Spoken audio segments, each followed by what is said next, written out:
很多人把它当山野路旁的野草，却不知它是感冒、咳嗽、风疹、便血的良药。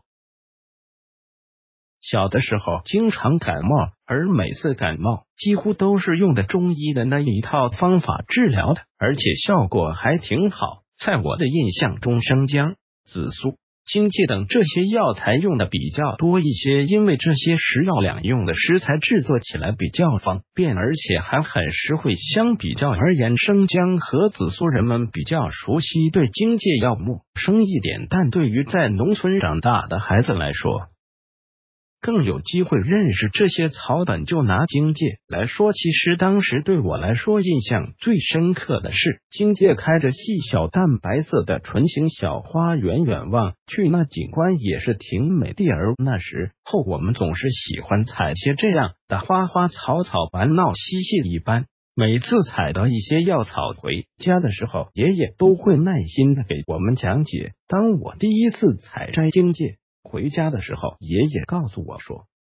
这个草是荆芥，用荆芥和生姜煮粥，可以治疗风寒感冒。后来学习了药用植物之后，才知道这荆芥是唇形科荆芥属多年生草本植物。一般来说，荆芥大约有30到40厘米高。荆芥的茎呈方形，有很多分支，紫红色背细绒毛。荆芥的叶有柄呈分裂羽状叶片，披针形。荆芥的花多为淡白色的唇形小花穗状花缺，花穗长1寸多，花轮生在花轴上。荆芥这种植物多生于山野、路旁、田边。一般来说，荆芥要用全草下秋即采收晒干备用。在中医看来，荆芥味辛微苦，性微温归肺，甘精，具有解表散风、透疹、消疮止血等作用，适用于感冒、发热、头痛、莫痒、咳嗽、咽喉肿痛、麻疹、透发不畅、风疹、臃肿、疮疥等症。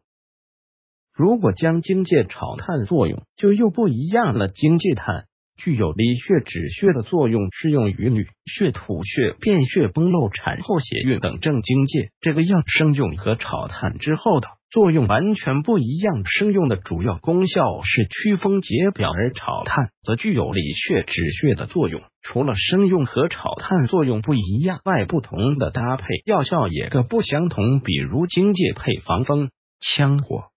可以治疗风寒表症；如果荆芥配银花、连翘、薄荷，就可以治疗风热表症；如果荆芥配生石膏，则可以治疗风热头痛；如果荆芥配牛蒡子、桔梗、生甘草，就可以治疗咽喉肿痛；如果荆芥炭配槐花炭，可以治疗便血；如果荆芥炭配白茅根，可以治疗鼻衄。除此之外，荆芥这个药与紫苏在药效上需要做一些小小的鉴别。荆芥与紫苏都能发汗解表，但紫苏散寒的作用降偏入气分，又能理气宽肿，而荆芥祛风的作用胜偏入血分，炒炭又能止血。所以很多中医临床家在临症用药时，常在理气方中选紫苏，而在理血剂当中多用荆芥。大自然就是这么神奇。原本荆芥不过是山野路旁一个并不怎么引人注目的小角色，但在中医人士的手里